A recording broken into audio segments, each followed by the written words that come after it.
시작이 반이다. 그런 말이 있죠. 그 말의 중요성이 기억나실 겁니다. 옷을 입을 때 첫 단추를 잘못 꿰면 모르고 열심히 끼워갔다가 거울 앞에 서보니 옷이 삐뚤어요. 그럼 어떻게 해야 되죠? 다시 풀어야 됩니다. 그죠? 자크를 입는 옷은 상관이 없겠지만 그래서 첫 단추를 잘 꿰야 됩니다.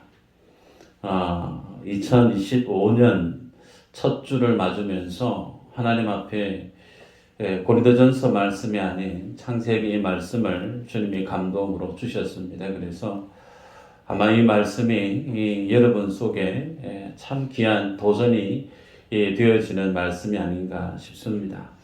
그런 뜻에서 오늘 말씀을 들으시면서 하나님께서 나에게 요구하시는 이 한 해의 삶을 어떻게 주님이 기뻐하시는 믿음의 삶으로 출발할 수 있는지 믿음의 비밀을 알아가는 귀한 시간 되기를 바랍니다. 오늘 읽었던 말씀에는 아브라함을 하나님이 부르시는 장면이 등장합니다. 개역 성경에서는 본토 친척 아비 집을 떠나 그렇게 되어 있는데 개역 개정 이제 바뀐 성경에는 고향이란 말로 바뀌어져 있죠.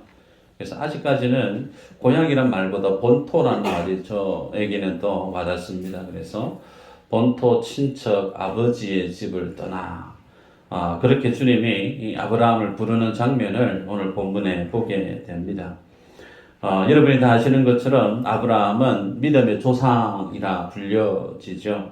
자, 그 말의 의미는 아브라함이 믿음의 조상으로 주님이 선택했을 때 그 아브라함의 인생의 삶의 모습을 통해서 무엇을 원하시느냐면 아브라함이 걸어갔던 그 믿음의 여정, 아브라함이 살았던 그 믿음의 삶의 모습을 통해서 그 후대에 아브라함의 믿음의 후손으로 오늘 우리들이 동일하게 아브라함의 영적인 자손이라 말할 수 있는데 예수 그리스도를 믿는 모든 이들이 어떤 삶을 걸어가야 되느냐?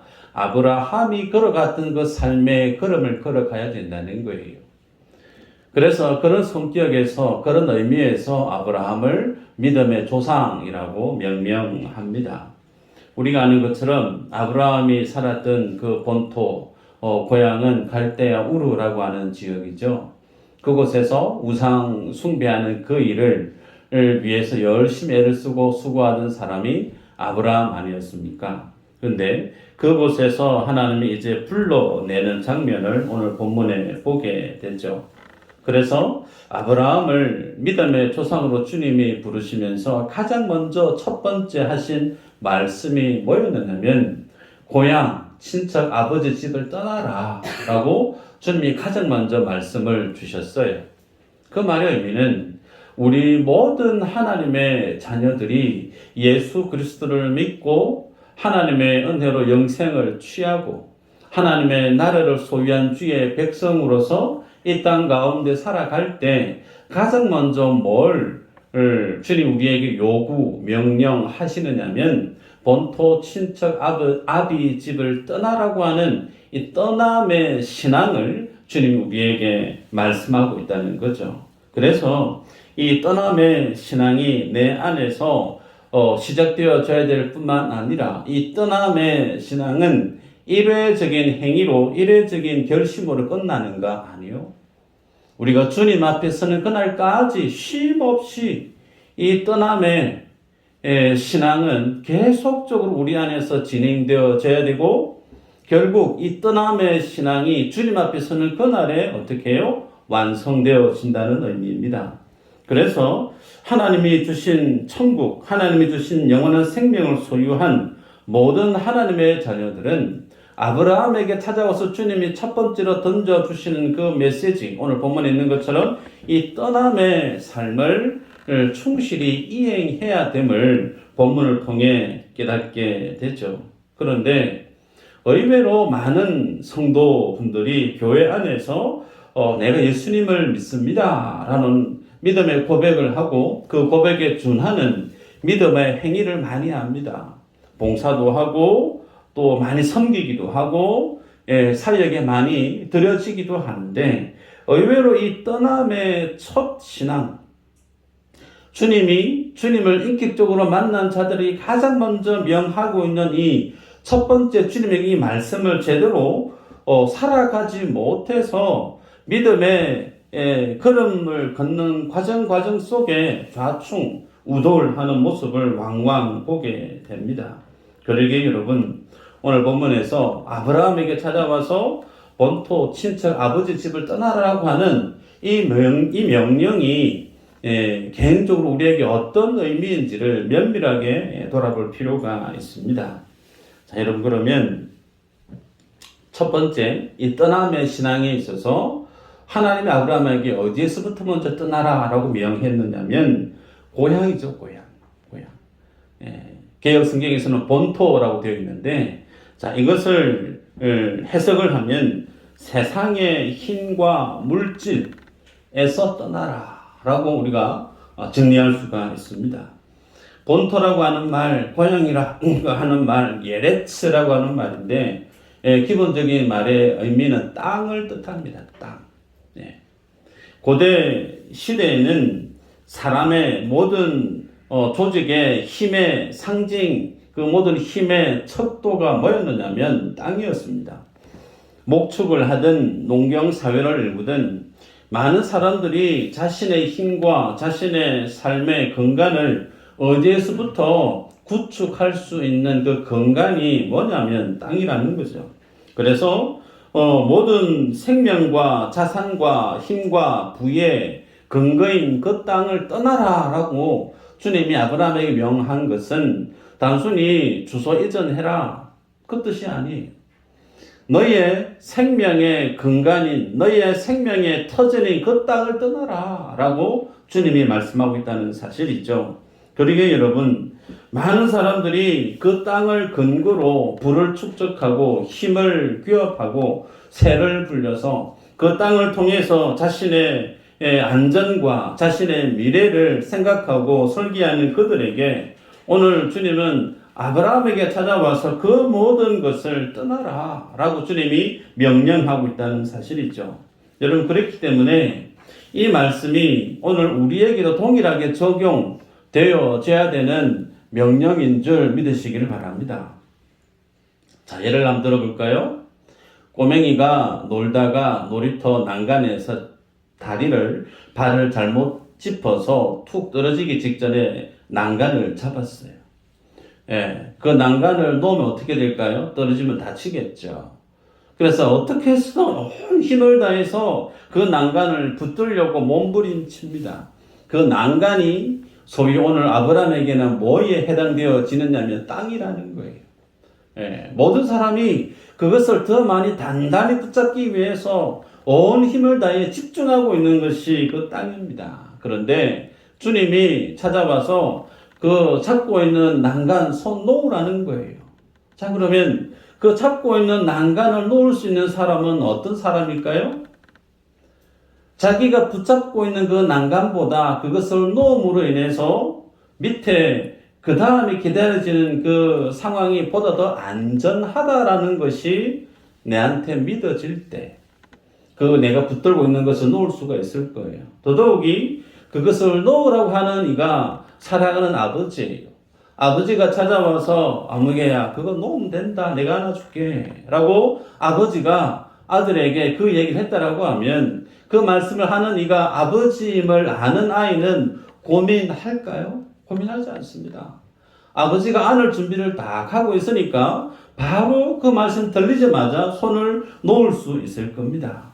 여러분, 하나님께서 하나님의 자녀들에게 이 땅을 힘을 빌어 이 땅을 근거로 해서 살아가는 인생들에게 주님이 주시는 첫 번째 말씀이 뭐냐면 나의 생존의 능력, 나의 삶의 근간, 그것은 이 땅이 아니고 이 세상이 아님을, 그래서 네가 살고 있는 그 세상을 떠나라라고 주님이 명령하겠다는 사실입니다.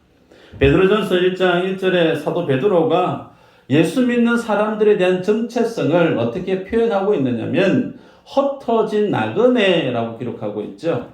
예, 흩어진 나그네.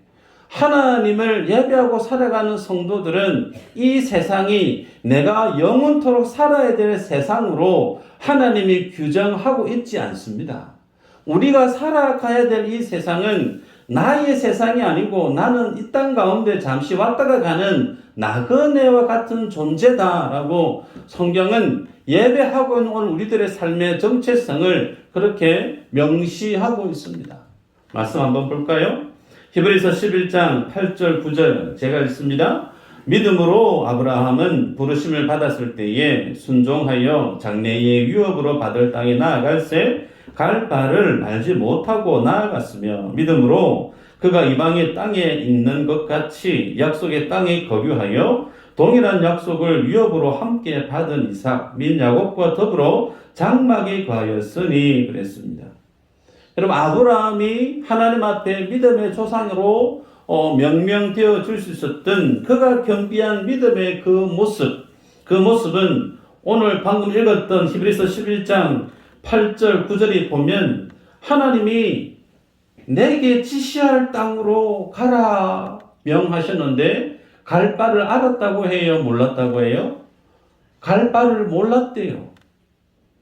하나님이 통영에 있다가 부산으로 가거라 서울로 가거라 저기 미국 LA로 가거라 목적지를 주시면 떠나는 사람에게 있어서 마음이 목적지가 선명하니까 떠나는 그 발걸음이 힘이 날 겁니다. 그죠? 그런데 오늘 주님이 찾아왔던 아브라함에게 주신 그 말씀은 명령은 떠나라고 가라라고 명령은 하시는데 가라고 그 말씀 앞에 목적지가 없어요. 그 말의 의미가 뭘까요? 아브라함에게 있어서 땅이라고 하는 곳, 그가 정착해야 될 그 땅은 의미가 크게 없다는 겁니다. 내가 갈대 우르에 살든 하란에 살든 가나안에 살든 그가 어느 곳에 살든 그 땅이 중요한 것이 아니고 아브라함에게 찾아와서 지금 하나님께서 말씀하고 있는 그 말씀이 더 중요하다는 거예요. 그래서 하나님이 가라고 명령하셨을 때에 그 말씀대로 주신 말씀대로 믿음의 행보를 한 걸음 한 걸음 내 뒤로 걸어가면서 주님이 나에게 주신 그 모든 땅은 주님이 내게 주신 땅이기 때문에 뭐하다는 거예요? 좋은 땅이라는 겁니다.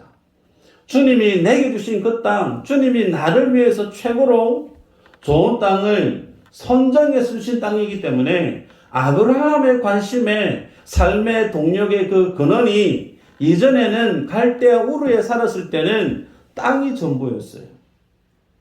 네. 그런데 하나님을 만나고 나서는 그 땅이 전부가 아닌 그 마음의 삶의 우선순위가 역전되어지는 거죠. 땅이 아닌 세상의 힘이 아닌 세상의 어떤 부가 아닌 뭐라는 거예요?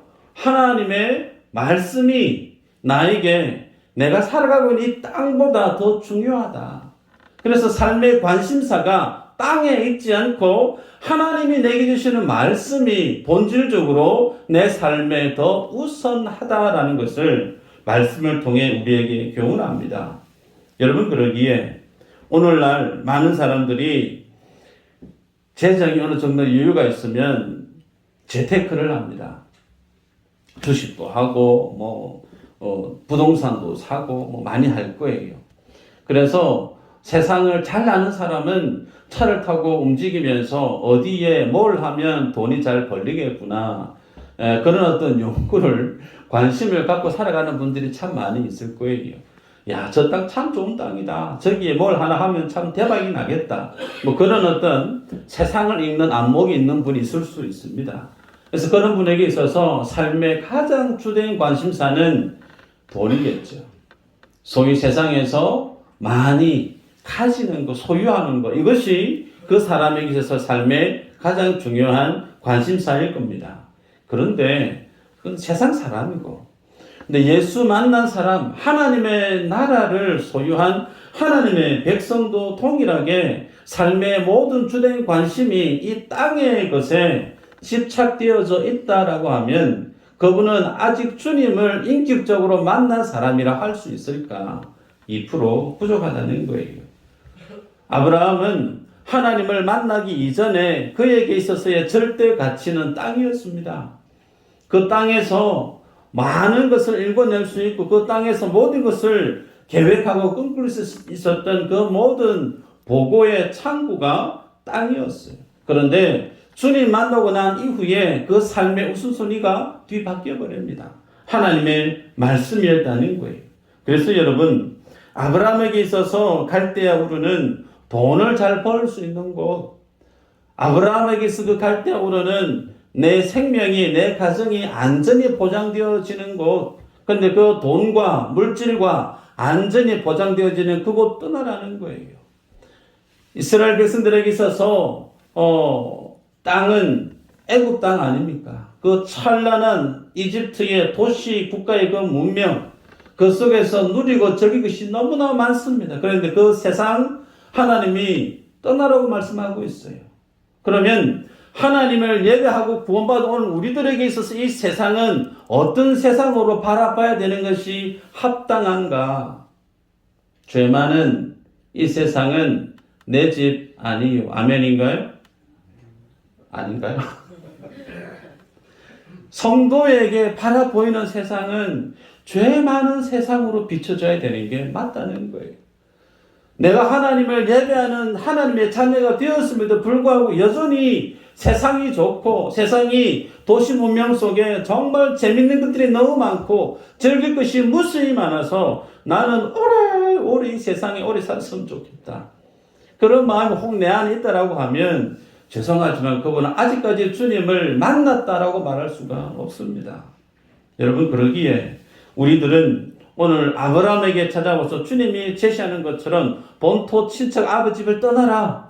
동일하게 주님 우리에게 우리가 살아가는 이 세상을 등지고 세상과 구별되어져서 내가 살아야 될 세상은 이 세상에 썩어져 갈 것들에 함께 살아가는 것이 아니고 하나님이 말씀으로 하나님의 십자가의 은혜로 주신 영원한 하나님의 생명과 하나님의 천국을 소유한 자로서 우리는 이 땅 가운데 세상과 등지고 구별되어 살아가야 하는 그들이 소위 성도고 그들이 소위 교회라는 거예요. 내 정체성이 하나님 앞에 나는 구원받은 주의 자녀다. 내 삶의 정체성이 나는 하나님의 성도다라고 하면 동일한 하나님의 명령입니다. 세상을 등져라. 세상을 등져라. 그럼 어떻게 우리가 세상을 등질 수가 있을까? 말씀 한번 볼까요? 마태복음 19장 20절에서 23절 한번 읽어보십시다. 시작. 그 청년이 이르되 이 모든 것을 내가 지키었사온데 아직도 무엇이 부족하니까? 예수께서 이르시되 네가 온전하고자 할진대 가서 내 소유를 팔아 가난한 자들에게 주라. 그리하면 하늘에서 보화가 내게 있으리라. 그리고 와서 나를 따르라 하시니 그 청년이 재물이 많음으로 이 말씀을 듣고 근심하며 가니라. 예수께서 제자들에게 이르시되 내가 진실로 너희에게 이르노니 부자는 천국에 들어가기가 어려우니라. 청년 참으로 율법을 나는 다 지켰다. 소위 나는 하나님 잘 예배하는 믿음 좋은 사람입니다. 그러면서 던지는 질문이 어떻게 하면 영생을 가질 수 있어요? 라고 예수님께 질문을 던집니다. 그 청년의 상황을 주님이 단번에 아시죠. 그러면서 주시는 말씀이 네 소유 많이 있는 거 아는데 그 소유 팔아서 가난한 사람들에게 좀 나눠줘라. 그리고 난 다음에 생명의 떡인 나를 따라라. 그렇게 주님이 영생 얻는 길에 대해서 제시합니다. 자기가 물은 질문에 대한 답을 주님이 주셨다는 거예요. 그런데 그 청년이 어떤 고민을 합니까? 영생과 재물을 놓고 갈등하는 거예요. 고민하는 게 뭘 선택해야 될까? 뭘 선택했죠? 재물을 선택했어요. 고민하면서 그 청년은 주님 곁을 떠납니다. 이후로 복음서에서 이 청년은 등장하지 않습니다. 반면에 하나 더 볼까요? 마태복음 13장 44절 한번 읽어볼까요? 시작.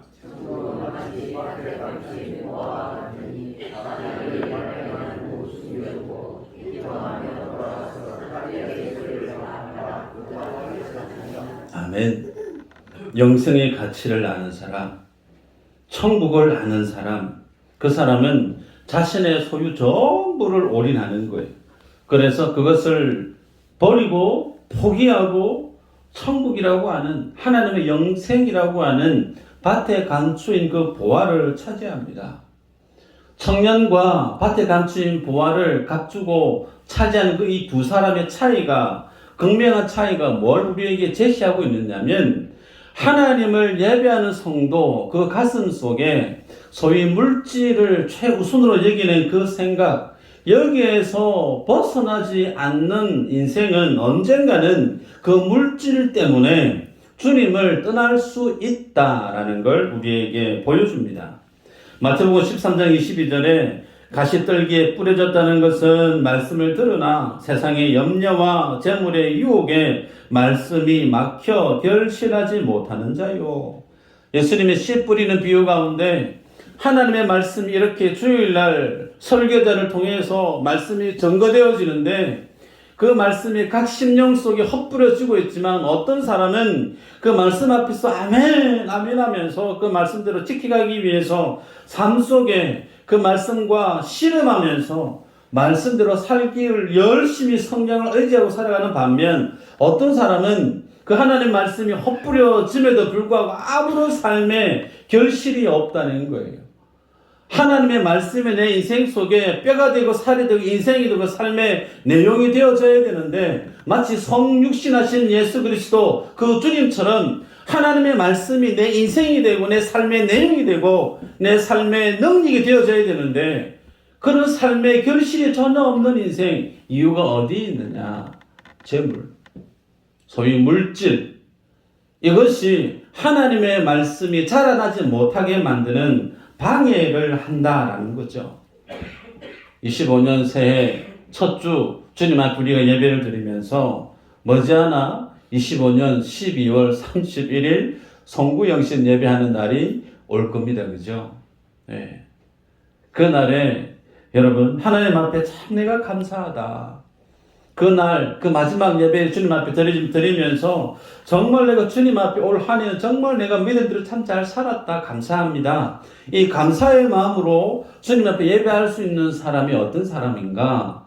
물질, 세상, 소위 세상의 힘, 여기에서부터 떠남을 제대로 실천한 사람만이 송구영신 예배 그 시간에 주님 앞에 감사의 예배를 드릴 수 있을 줄 압니다. 디모데후서 4장 10절에 이런 말씀이 있어요. 데마는 이 세상을 사랑하여 나를 버리고 데살로니가로 갔고, 그레스게는 갈라디아로, 디도는 달마디아로 갔고. 사도 바울이 전도 여행하는 중에 데마라는 성도를 데리고 같이 전도 여행을 한 거예요. 그런데 그가 중도에 데살로니가라고 하는 지역으로 가버렸다는 거예요. 그 데살로니가라고 하는 지역을 간 걸 사도 바울은 세상을 사랑하여 라고 기록하고 있습니다. 생각해 보십시오.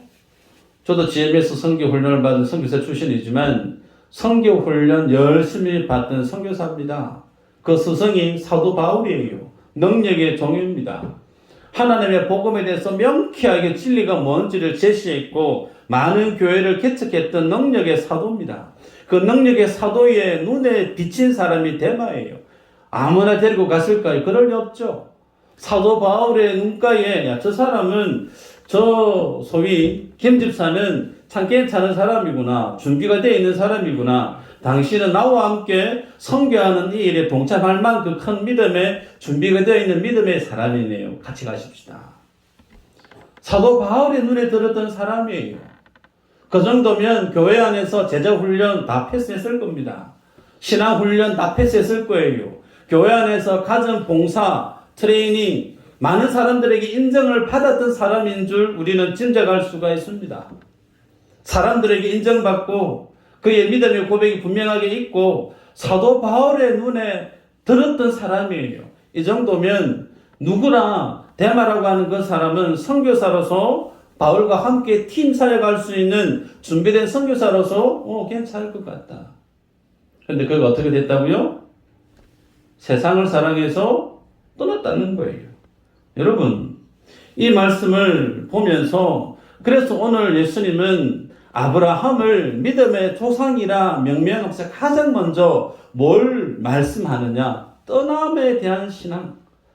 떠남의 신앙을 주님이 가장 먼저 제시하고 있습니다. 예수님이 공생의 사역을 하실 때도 다르지 않습니다. 누가복음 14장 33절에 이와 같이 너희 중에 누구든지 자기의 모든 소유를 버리지 아니하면 능히 내 제자가 되지 못하리라. 누구든지 자기의 모든 소유를 버리지 아니하면 능히 내 제자가 되지 못한다. 이 말씀은 예수 그리스도의 제자가 되려고 하면 내 모든 전 재산 사회에 환원하고 기부하고 빈 지갑으로 주님을 따라야 되는데 그 뜻일까요? 그거 아니죠. 그 뜻이 아니고 예수 그리스도의 제자로 살아가려고 하면 제자로서의 그 삶의 목적이 물질에 있어서는 안 된다는 거예요. 예수 그리스도의 제자로 살기 위해서는 그 제자됨에 성도됨에 하나님의 자녀로서의 삶을 살아가는 목적은 물질에 있지 않고 하나님이 나에게 명하시는 부르심. 그래서 가장 먼저 뭐에 대한 선행이 이루어져야 되느냐? 떠남의 신앙이 내 속에 결행되어져야 된다는 거죠. 이것이 되지 못하면 얼마든지 중도에 예수 그리스도가 아닌 세상을 향해 떠나갈 수 있는 잠재적인 리스크를 안고 살아가는 사람과 같다는 겁니다. 오늘 이 말씀이 여러분에게 도전이 되기를 축복합니다. 아직까지 물질에 내가 붙들려 살아간다면 삶의 목표가, 삶의 목적이 물질이 있어서는 안 된다는 거예요. 주님의 제자로 쓰임받는 인생이 되기 위해서 이 떠남의 신앙의 첫 번째 단추는 소위 물질, 세상, 힘에 대해서 떠남이 있는 여러분 되시기를 축복합니다. 자, 두 번째는 친척과 아버지 집을 떠나라 그렇게 명령했거든요. 자, 여러분 고대시대 법이 잘 정비되어지고 법에 의해서 나라가 잘 다스려지는 그런 상황이었을까? 그렇지 않죠. 지금도 러시아와 우크라이나 국제법이 엄연히 살아있음에도 불구하고 힘이 세상을 지배하고 있는 형국을 보는 것처럼 고대 시대에는 법이 있으나 마나 법이 있을 리가 없죠. 힘이 곧 법인 거예요. 힘이 곧 정이고 힘이 곧 생명이라는 거예요. 그래서 많은 사람들이 나를 지키기 위해서 뭘 추구할 수밖에 없느냐면 힘을 추구할 수밖에 없죠. 근데 그 힘은 나 홀로 다 구비되어 줄 수 있는가 불가하죠. 그래서 시족 사회를 이룹니다. 그 시족 사회가 좀 더 확대되어지면 족장으로 바뀌어지겠죠. 그래서 많은 내 식솔들이 있어지면 구비되어지면 내 가족의 인원수가 많으면 많을수록 나의 생명은 안전히 지켜줄 수 있는 거죠. 그래서 많은 사람들이 자신의 생명을 누구에게 의탁하죠? 식구들에게 의탁하는 겁니다. 그래서 모든 식구들과 함께 운명 공동체로 엮어져 살아가면서 부를 쌓아가고 힘을 기업해가고 그것을 통해서 자신의 안전을 확보해 갑니다. 그런데 하나님께서 아브라함에게 찾아와서 친척 아버지 집 떠나라. 소위 네가 안전지대로 붙들고 살아갔던 그 모든 안전에 대한 그 모든 근거를 네가 생각하고 있는 그 모든 사람이 아닌 하나님께로 이전을 시켜라. 하나님만이 오직 너의 안전지대임을 이제 너는 경험하고 살아야 된다라고 말씀하는 것과 동일합니다. 여러분, 그래서 우리가 열왕기서를 보지 않았습니까? 열왕기서에서 하나님 이스라엘 백성들에게 화내시고 그들을 징계하시고 심판하셨던 이유 중에 하나가 뭐였느냐면 자신의 백성이 하나님을 예배하고 살아야 되는데 하나님을 예배하지 않고 우상을 섬기는 거예요. 인생의 문제가 턱하니 왔으면 외세가 침략을 했으면 그 문제를 안고 하나님 앞에 나와서 도움을 구하는 기도를 드려야 됨이 마땅한데 이스라엘 백성들이 취했던 믿음의 모습은 하나님이 아닌 다른 나라들을 또 의지했다는 거예요. 소위 세상을 의지했다는 거예요. 그래서 하나님이 그들이 의지했던 세상을 들어서 이스라엘 백성을 징계했던 내용 우리가 열왕기서를 쭉 보지 않았습니까? 여러분, 그렇습니다. 하나님은 우리에게 뭘 기대하시고 요구하시느냐면 사람 의지하는 것보다 하나님을 유일하게 전적으로 의지하는 믿음의 자리에 서기를 촉구하고 원하고 계시다라는 거죠. 여러분, 그런데 이 주님만을 의지하는 이 마음이 누구보다 더 중요해야 되느냐 말씀하냐면 가족들보다 더 중요하게 믿음의 성도들 가슴 속에 자리해 있어야 된다라는 겁니다. 왜 그럴까요? 하나님이 여러분에게 주시는 구원은, 하나님이 여러분에게 주시는 그 천국은 세상의 그 어떤 것보다 비교할 수 없는 유일하고 최고의 가치이기 때문에 그래요. 다시 말씀합니다. 예수 그리스도 그 주님이 하나님의 보좌를 포기하시고 십자가 지시고 죽으시면서 우리에게 주시기를 그렇게 열망하신 예수의 영원한 생명, 그 하나님의 천국은 내가 이 땅 가운데 살아가면서 내 아들도 있고 자식도 있고 부모도 있고 내가 쌓아놓은 그 모든 재물도 있고 다 많지만 그것들보다 많다는 거예요. 비교할 수 없을 정도로 중요하다는 겁니다. 그래서 모든 우선순위보다 뛰어나야 될 것이 뭐냐면 여호와 하나님을 의뢰하고 그 주님을 의지하는 이 믿음을 주님 우리에게 요구하고 있다는 거죠. 말씀 한번 읽어볼까요? 마태복음 4장 19절에서 22절 한번 읽어보십시다. 시작.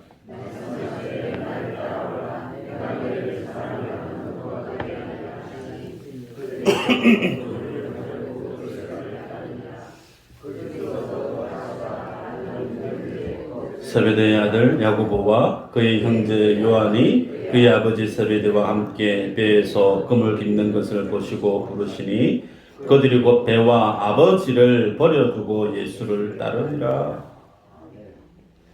예수님이 제자를 콜링하고 있죠. 그냥 주님이 제자를 불렀다, 그렇게 한 문장으로 하면 될 것을 구구절절 세세하게 기록하면서 그 제자들이 배를 버려두고 또 뭣도 버렸다고요? 아버지를 버려두고. 왜 이 부분까지 세세하게 기록을 하고 있을까? 예수님은 마태복음 10장 36절에 이렇게 기록합니다. 사람의 원수가 자기 집안 식구리라. 사람의 원수가 자기 집안 식구다. 소위 내가 예수님을 믿고 하나님이 인정하시는 믿음의 삶을 살아가다 보면 집안 식구들 다 원수처럼 대해라, 그 뜻일까요? 그거 아니죠. 내가 예수님을 믿고 주님이 인정하시는 말씀대로 믿음의 삶을 살아가다 보면 내 집안 식구들이 내 안에 원수처럼 여겨질 수 있다라는 걸 전제하고 있습니다. 여러분, 소위 예수님을 내가 믿는데 내 남편이 예수를 믿지 않아요. 내가 예수님을 믿는데 내 시아버지, 시어머니가 예수를 믿지 않아요.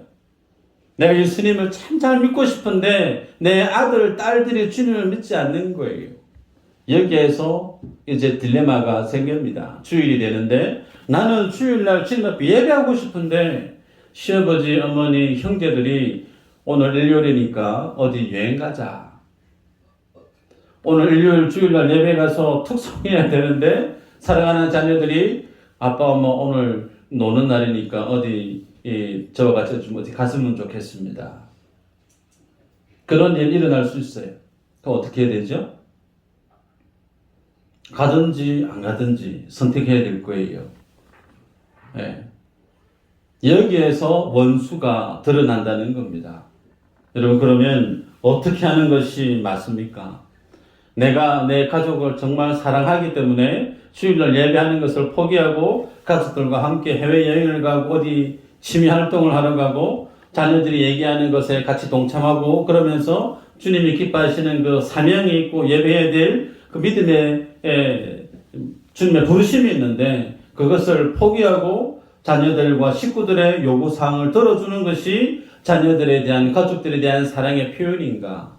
여러분, 그렇게 생각하신다면 착각이에요. 가족을 사랑하신다라고 하면 여러분, 가족이 요구하시는 대로 걸어가면 안 됩니다. 내 집안 식구가 내 원수가 된다. 소위 내가 내 가족 식구들 정말 사랑하려고 하면 그들 속에 뭘 줘야 되죠? 예수의 생명을 줄 수 있어야 돼요. 아멘인가요? 예수의 생명이 없으면 그들이 가는 종착지는 지옥입니다. 불변입니다, 이것은. 그러기에 사랑하는 내 아들에게, 내 배우자에게, 내 믿음의 식구들에게 그들이 주일날 뭔가를 요구할 때 내가 그들에게 보여줄 수 있는 가족에 대한 사랑의 가장 중요한 모습은 하나님 앞에 어떤 일이 있어도 주일날 예배하겠다라고 하는 그 모습을 보여주는 거예요. 그래서 내 안에 나를 살려내고 계시는 예수 그리스도의 그 믿음의 생생한 모습을 사랑하는 가족들에게 보여줘야 되는 거예요. 왜 내 어머니가, 왜 내 아내가, 왜 내 사랑하는 며느리가 주일날 내가 그렇게 요구를 해도 주일날 같이 안 움직이고 교회 갈까? 도대체 교회 뭐가 그리 궁금할까? 가봐야 되겠다. 사랑하는 가족을 사랑하는 모습이 그 사랑하는 가족들이 요구하는 내용을 들어주는 일이지 않습니다. 하나님의 말씀대로 내가 말씀 앞에 살아가는 그 모습을 보여주는 것이 사랑하는 가족들을 진심으로 내가 사랑하는 믿음의 모습이라는 사실을 기억하셔야 돼요. 결국은 뭐죠? 떠나라는 거예요. 세상을 떠나야 되고 가족들보다 우선에 있는 내 마음의 최우선 순위가 예수 그리스도. 그 하나님의 말씀 앞에 내가 굳건히 서는 그 믿음 위에 서는 것은 곧 떠남의 삶을 우리에게 도전합니다. 이것이 첫 출발이에요. 이 첫 출발을 제대로 하지 못하면 그 이후에 그 모든 것을 아무리 열심히 해도 그것은 사상무하게 지나지 않습니다. 2025년 한 해를 살아가실 때 이 믿음의 첫 출발, 떠남의 신앙을 여러분들이 제대로 여러분의 삶들 속에서 일궈내시길 주의 이름으로 축복합니다. 아멘. 기도합니다.